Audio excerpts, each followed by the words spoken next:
ਮੈਂ ਜ਼ਿੰਦਾ ਖੁਦਾ ਦੇ ਮੰਨਣ ਵਾਲਾ, ਉਹ ਕਹਿੰਦਾ ਕਿ ਮਾਫ ਕਰ ਦੇ। ਕਿ ਰਹਿੰਦੇ ਕਿੱਥੇ ਹੋ, ਕਿਸ ਤਰ੍ਹਾਂ ਗੁਜ਼ਾਰਾ ਕਰਦੇ ਹੋ? ਕਦੀ ਇੱਥੇ ਆਏ ਤੇ ਕਦੀ ਮਾਮਿਆਂ ਕੋਲ ਚਲੇ ਜਾਈਦਾ।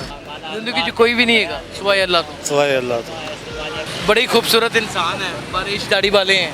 ਬਾਬਾ ਇਹ ਹੀ बाबा जी अल्लाह खैर करे, बह जाओ बाबा जी, बह जाओ बाबा जी, बह जाओ मैं पुत्र मैं ਤੁਹਾਡਾ ਬੇਟਾ ਮਾਂ ਕੀ ਹੋ ਗਿਆ? ਮੈਂ ਕੋਈ ਜਾਨਵਰ ਆ? ਇਹ ਜਿਹੜਾ ਕਰਦੇ ਨੇ ਗੱਲ, ਨਾ ਨਾ ਨਾ, ਅਸੀਂ ਨਹੀਂ ਉਹ ਕਰਦੇ, ਅਸੀਂ ਨਹੀਂ ਅਸੀਂ ਉਹਨਾਂ ਚਵਲਾਂ ਜੋ ਨਹੀਂ ਹੈਗੇ। ਇਹ ਪਤਾ ਨਹੀਂ ਕਿਹੜੇ ਹਾਲਾਤਾਂ ਦੇ ਮਾਰੇ ਕਿਹੜੇ ਨਹੀਂ ਪਤਾ ਹੈ ਮੁਸ਼ਕਲ ਹਾਂਜੀ। ਕੀ ਮੁਸ਼ਕਲ ਹੈ? ਸ਼ਰੀਕਾ ਜਗ੍ਹਾ ਜੁਗਾ ਖੋਲੀ, ਇਹ ਸਹੀ ਦੇ ਦਰ ਤੇ ਆ ਗਏ। ਕਿੰਨੇ ਕਿਹੜੇ ਸ਼ਰੀਕ ਕਿੱਧਰੋਂ ਸਨ, ਮਾਂ ਲੋ ਕਿ ਪਿਓ ਲੋ? ਪਿਓ ਲੋ, ਯਾਨੀ ਕਿ ਫੁੱਪੀਆਂ ਦੇ ਪੁੱਤਰ, ਚਾਚਿਆਂ ਦੇ ਪੁੱਤਰ। ਚਾਚਿਆਂ ਦੇ ਪੁੱਤਰ, ਕਿੰਨੀ ਜਗ੍ਹਾ ਸੀ? ਜਿੰਨੇ ਵੀ ਹੈਗੀ ਖਾਏ ਖਸਮਾਂ ਨੂੰ। ਇਹ ਜ਼ਿੰਦਾ ਖੁਦਾ। ਪਿਓ ਇੱਕੋ ਹੀ ਸੀ, ਮਾਲਕ ਇੱਕੋ ਹੀ ਸੀ ਪਿਓ। ਪਿਓ ਫੌਤ ਹੋ ਗਿਆ, ਮਾਂ ਵੀ ਫੌਤ ਹੋ ਗਈ, ਉਹਨਾਂ ਖੋਲੀ। ਉਹਨਾਂ ਖੋਲੀ ਕਿਹੜਾ ਇਲਾਕਾ? ਲਲਿਆਣੀ ਮੁਸਤਫਾਬਾਦ। ਇਹਨਾਂ ਇਲਾਕਿਆਂ ਦੇ ਵਿੱਚ ਕਾਨੂੰਨ ਨਾਫਜ਼ ਕਰਨ ਵਾਲੇ ادارے ਵੈਸੇ ਨਹੀਂ ਜਾਂਦੇ। ਮੈਂ ਜ਼ਿੰਦਾ ਖੁਦਾ ਦੇ ਮੰਨਣ ਵਾਲਾ, ਉਹ ਕਹਿੰਦਾ ਕਿ ਮਾਫ ਕਰ ਦੇ। ਮਾਫ ਕਰ ਦੇ, ਪਿਓ ਦੀ ਜ਼ਮੀਨ ਮਾਫ ਕਰ ਦੇ। ਕੋਈ ਗੱਲ ਨਹੀਂ, ਕਿੰਨੇ ਬੱਚੇ ਜੇ? ਕੋਈ ਵੀ ਨਹੀਂ। ਸ਼ਾਦੀ ਕੀਤੀ ਹੈ? ਨਹੀਂ, ਕਿਉਂ? ਸ਼ਾਦੀ ਨਹੀਂ ਆਏਗਾ। ਕਿੰਨੀ ਉਮਰ ਹੋ ਗਈ? ਹੋ ਚੱਲੀ 50-60। ਸ਼ਾਦੀ ਕਿਉਂ ਨਹੀਂ ਕੀਤੀ? ਕੀ ਵਜ੍ਹਾ? ਬਸ ਵੈਸੇ ਹੀ ਨਹੀਂ ਕੀਤੀ। ਭੈਣ ਭਰਾ ਹੈ ਨੇ? ਹਾਂਜੀ। ਉਹ ਕਿੱਥੇ ਨੇ? ਜਦੋਂ ਫੌਤ ਹੋ ਗਿਆ ਨਾ, ਫੌਤ ਹੋ ਗਏ? ਦਾ ਦਾਮੀ ਹੈ। ਫੌਤ ਹੋ ਗਏ? ਭੈਣ ਵੀ ਫੌਤ ਹੋ ਗਈ ਹੈ। ਇਕੱਲੇ ਰਹਿ ਗਏ ਹੁਣ? ਕੱਲਾ ਹੀ। ਕਿ ਰਹਿੰਦੇ ਕਿੱਥੇ ਹੋ, ਕਿਸ ਤਰ੍ਹਾਂ ਗੁਜ਼ਾਰਾ ਕਰਦੇ ਹੋ? ਕਦੀ ਇੱਥੇ ਆਏ ਤੇ ਕਦੀ ਮਾਮਿਆਂ ਕੋਲ ਚਲੇ ਜਾਈਦਾ।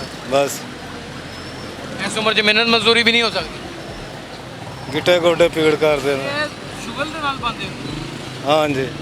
ਕਿ ਕੋਈ ਮੰਨਤਾ ਨੇ? ਐਸਾ ਸ਼ੌਕ ਹੈ। ਮੰਨਤਾ ਨੇ ਇਹ ਕੋਈ ਤੇਰੇ ਵਰਗਾ ਸਾਹਿਬ ਮੰਗ ਲੈ ਤੇ ਤੇ ਇਹ ਉਹਨੂੰ ਦੇ ਦੇ ਹੱਥੀਆਂ ਲਾ ਕੇ। ਇਹ ਵੀ ਜੈਨੂਨ ਹੈ? ਹਾਂਜੀ। ਇੱਕ ਨੰਬਰ ਹੈ? ਪਤਾ ਨਹੀਂ ਜੀ। ਇਹ ਹੁਣ ਲਿਆ ਇੱਥੋਂ। ਹੁਣ ਲਿਆ? ਕਿੰਨੇ ਦਾ ਲਿਆ? ਇਹ ਹੈ ਖਾਲੀ, ਇਹ ਪਹਿਲੇ ਦਾ ਹੀ। ਪਹਿਲੇ ਦਾ ਹੀ ਹੈ। ਇਹਨਾਂ ਨੂੰ ਪਾਣ ਨਾਲ ਕੋਈ ਅਸਰ ਵੀ ਹੁੰਦਾ ਕਿ ਨਹੀਂ? अब्बास जी अल्लाह जो बेहतर करता है लोगों से दुआ करते हो? हाँ करने। ये कोई जाली पीर नहीं है, ये एक शरीफ आदमी अपने ही चचेले भाइयों से डसा हुआ है। मैंने तो मालिक ने सफ़र तो है, मैं सफ़र आपदा साफ भुगत नहीं है। वो है सफ़र कटता पाया। और सही ने मेरी वालदा जिउंदे इत्थे इत्थों दा मौजद आए सी, मैं इत्थे लगा फिरना। की मौजूदा है भी वालदा तेरी फौत हो जाएगी, तू इत्थे आके मलंगा दे विच लगा फिरेगा। क्या सी बकायदा? क्या नहीं सी, बाहर दहाया गया सी, दहाया गया सी? किन्ने दहाया? नीली छत वाले। जो वालदा फौत हो जाएगी तो फिर तुसी दाता हजूर दे कदमां 'च आ जाओगे? हाँ जी।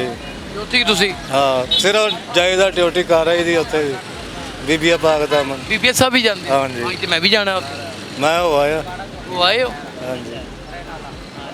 8 दिन मेरा चक्कर उत्थे तो लगता। सोहने आदमी।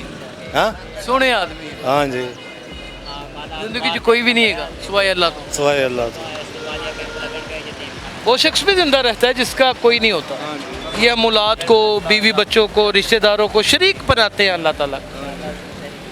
आप एक दफ़ा उससे यारी डाल के देखें, ज़िंदगी के वैसे ही आधे से ज़्यादा मसले हल हो जाएंगे। जिंदा है, सलामत है, जैसे तैसे ज़िंदगी गुजार रहा है, मांग तांग के जो भी कर रहा है, कोई जुर्म तो नहीं कर रहा ना? बाकी जड़ा बाकी जो कुछ है ठीक है, लगे फिर। ज़िंदगी के दुख सुनने चाहिए। कहते हैं दुख सुनने से तकलीफ़ें ख़त्म होती हैं, दुख ख़त्म होते हैं। दुखों को किसी तरीके से कम करने के लिए दुखों को सीने से लगा लें, आपके दुख ख़त्म हो जाएंगे। अगर आपने दुखों को पीछे किया तो याद रखिएगा दुख आपका पीछा करेंगे। गमगीन लोगों के साथ उठा बैठा कीजिए, कुदरत आपके हाथ में आ जाएगी। अल्लाह आप सबका हामी नासिर, अपना बहुत ख्याल रखिएगा। अल्लाह हाफिज़।